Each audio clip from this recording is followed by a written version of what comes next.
Our autumn curry stew starts by sauteing some chopped onion that the fresh cut section made super easy for us, and then about a ½ cup of shredded carrots. So we'll go ahead and get those in. And then we're just gonna let those go until the onion gets translucent, a little brown. Now at this part also, I like to add about half of the curry that we're gonna use because this gives the curry a chance to get slightly toasted. Then we're gonna add minced garlic. Now this is about 3 cloves. I like a lot of garlic. You could easily back off a little bit of this, but you're gonna let that saute for about a minute just until the garlic's fragrant. Then we're gonna stir in a 1.5 to 2 cups of chicken broth. But at this point, make sure that you take your spatula and scrape up the flavorful brown bits on the bottom of the can. That's really gonna flavor your stew. Perfect. Now from here on out, it's just dropping in the rest of the ingredients. That's as easy as it is. So we are gonna do a can of black beans, a can of garbanzo beans that have been drained and rinsed, a can of dark red kidney beans, same thing.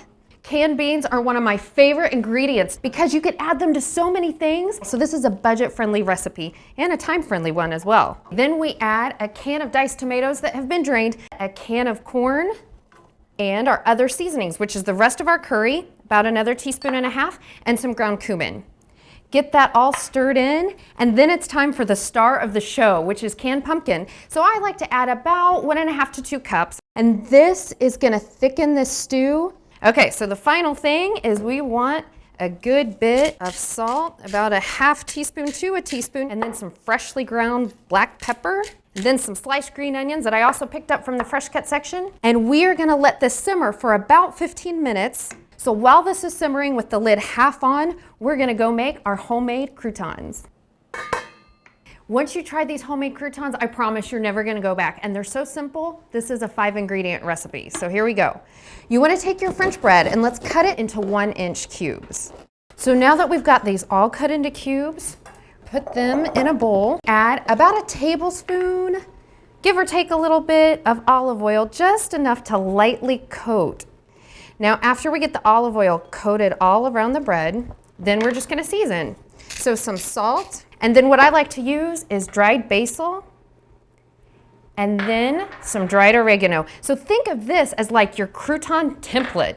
So then we're gonna place these on a baking sheet in a single layer. That way the heat can reach every side, so each piece gets evenly toasted. And into the oven they go for only 10 minutes. Oh my goodness, check these out. They turn out fantastic. Now to finish up our stew, we just turn off the heat. Oh, this looks delicious. Then we're gonna stir in a can of evaporated milk. So I like to do this a little bit different and serve it in mugs for my family. Let's get a few good ladles in there. Then we'll top it with our croutons.